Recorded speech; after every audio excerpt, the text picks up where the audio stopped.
नमस्कार, भारत के पहले digital mobile news channel metro TV में आपका स्वागत है। मैं हूं अनामिका। बुलेटिन की शुरुआत करते हैं आज की हेडलाइन से। मोदी मंत्रिमंडल के 6 मंत्रियों पर गिरिराज, निहाल चंद और कठेरिया को दिखाया गया बाहर का रास्ता। प्रकाश जावड़ेकर को मिला प्रमोशन, कैबिनेट मंत्री बने। मंत्रिमंडल विस्तार में दलित और ओबीसी वोट बैंक को साधने की कोशिश। बीजेपी की यूपी और गुजरात चुनाव पर नजर, दोनों राज्यों से 3-3 मंत्री बने। शपथ ग्रहण के दौरान नाम लेना भूले रामदास अठावले, राष्ट्रपति प्रणब मुखर्जी ने टोका। आलूवालिया ने शपथ ग्रहण के बाद राष्ट्रपति के पैर छू कर लिया आशीर्वाद। कैबिनेट फेरबदल से पहले बोले पीएम मोदी, सुरक्षा और विकास मेरे लिए सबसे अहम। लाल फीताशाही पर लगाम लगाने की कही बात। और कांग्रेस भी यूपी के गढ़ को मजबूत करने के कवायद में जुटी। प्रियंका गांधी सक्रिय राजनीति में एंट्री करने को तैयार, 48 घंटे में हो सकता है बड़ा ऐलान। प्रधानमंत्री नरेंद्र मोदी ने आज अपनी मंत्रिपरिषद का बड़ा विस्तार करते हुए 19 नए चेहरों को शामिल किया। इसमें कुछ दलित और ओबीसी नेताओं को शामिल किया गया है और साथ ही अगले साल उत्तर प्रदेश और गुजरात में होने जा रहे विधानसभा चुनाव को ध्यान में रखते हुए इन राज्यों को तवज्जो दी गई है। पर्यावरण मंत्रालय में राज्य मंत्री की जिम्मेदारी संभाल रहे प्रकाश जावड़ेकर का दर्जा बढ़ाकर उन्हें कैबिनेट मंत्री बनाया गया। सभी नए चेहरों को राज्य मंत्री के तौर पर शपथ दिलाई गई। विजय गोयल और फग्गन सिंह कुलस्ते को छोड़कर सभी नए चेहरे हैं। वहीं इनमें से कुछ चेहरे बीजेपी शासित राज्य सरकारों में मंत्री रह चुके हैं। राष्ट्रपति भवन में एक समारोह में राष्ट्रपति प्रणब मुखर्जी द्वारा मंत्री के रूप में शपथ लेने वाले सांसदों में अजय टम्टा, अर्जुन राम मेघवाल, कृष्णराज, रामदास अठावले, रमेश श्री जिगाजिनागी शपथ लेने वाले दलित सांसदों में शामिल है। मोदी सरकार में शामिल किए गए अन्य मंत्रियों में Anupriya Patel, S Ahluwalia, P P Chaudhary, C R Chaudhary, M J Akbar, J Bhabhor, Purushottam Rupala, Mansukh bhai Mandaviya, S R Bhamre, Mahendra Nath Pandey, A M Dave और राजन गोहेन शामिल है। अठावले बीजेपी के सहयोगी दल आरपीआई से आते हैं, वही शेष बीजेपी से हैं। कुल 19 नए चेहरों में से 3 उत्तर प्रदेश, 3 गुजरात और 3 मध्य प्रदेश से हैं, जबकि राजस्थान से 4 लोगों को शपथ दिलाई गई। राष्ट्रपति भवन के दरबार हाउस में शपथ ग्रहण के दौरान रामदास अठावले, जो महाराष्ट्र के रिपब्लिकन पार्टी ऑफ इंडिया के नेता है, वो थोड़ा असहज दिखे।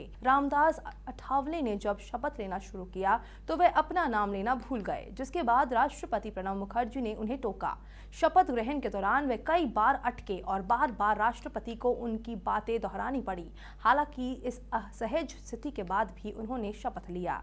शपथ ग्रहण के दौरान जब कैमरा प्रधानमंत्री नरेंद्र मोदी की ओर मुड़ा तो वे मुस्कुराते नजर आए। ऐसी ही असहज स्थिति कृष्णाख राज के साथ देखने को मिली। हालांकि उन्होंने राष्ट्रपति के टोकने के पहले ही खुद को संभाला और शपथ ग्रहण की प्रक्रिया पूरी की। इस कार्यक्रम की एक और खास बात ये रही कि एस आलूवालिया ने शपथ ग्रहण करने के बाद राष्ट्रपति प्रणब मुखर्जी के पैर छुए। इधर कैबिनेट विस्तार कर यूपी के गढ़ को मजबूत करने में बीजेपी जुटी हुई है, वहीं कांग्रेस भी यूपी की कवायद में लगी है। यूपी विधानसभा चुनाव को देखते हुए कांग्रेस नेतृत्व में बड़ा बदलाव करने जा रही है। अगले 48 घंटे में प्रियंका गांधी को यूपी चुनाव की कमान संभालते हुए राजनीति में पूरी तरह उन्हें उतारने की तैयारी हो चुकी है। प्रियंका को सक्रिय राजनीति में लाने की मांग काफी लंबे समय से कांग्रेस के अंदर हो रही थी। 44 साल की प्रियंका पहले भी अपने भाई राहुल गांधी और मां सोनिया गांधी के लिए कैंपेन मैनेजर का काम कर चुकी है। अब उम्मीद लगाई जा रही है कि उन्हें पूरी तौर पर सक्रिय राजनीति में उतारने का फैसला लिया जा चुका है। कांग्रेस ने ये बड़ा फैसला अगले साल उत्तर प्रदेश में होने वाले विधानसभा चुनाव को देखते हुए लिया है। सऊदी अरब के 2 शहरों में सोमवार शाम को एक साथ 2 धमाके हुए हैं। कातिफ और मदानी दोनों जगह मस्जिद के पास ये धमाके हुए हैं। 2 अलग-अलग जगह हुए धमाकों में 4 लोगों की मौत हुई है।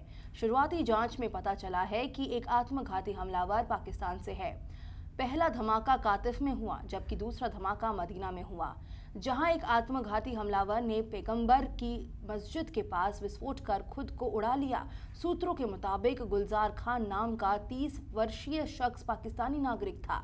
हालांकि अब तक पाकिस्तानी अधिकारियों की ओर से उसकी नागरिकता की पुष्टि नहीं की गई है।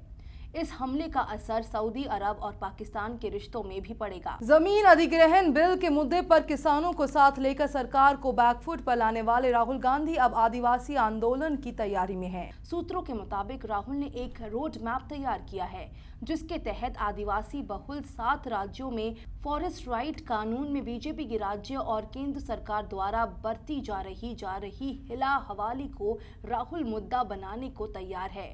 आदिवासी बहुल राज्यों में आंध्र प्रदेश, तेलंगाना, महाराष्ट्र, गुजरात, छत्तीसगढ़, झारखंड और महाराष्ट्र वो राज्य है जिनको राहुल ने चुना है।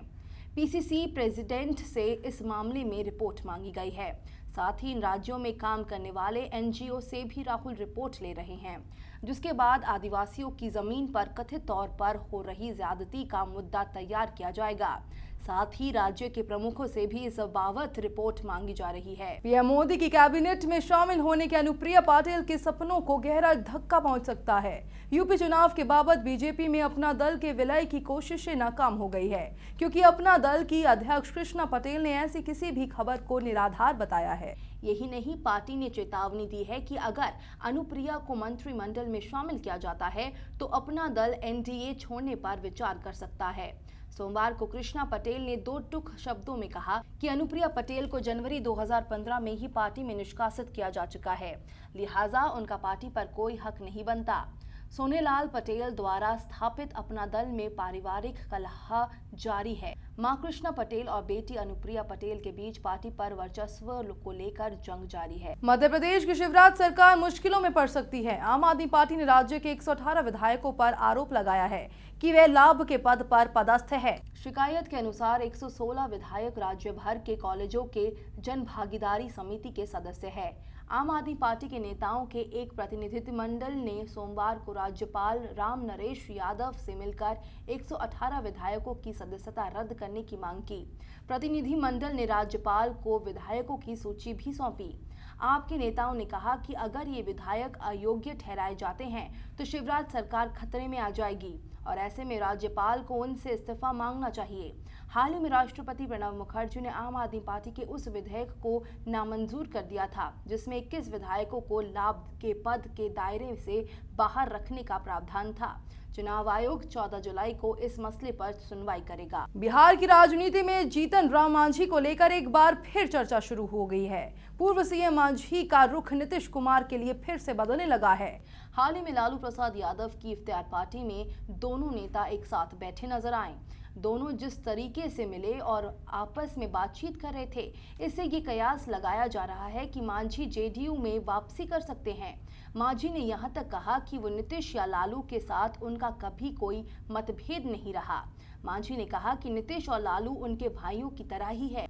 मांझी ने कहा, हम तीनों भाई की तरह है और अब 3 अलग अलग पार्टियों में हैं।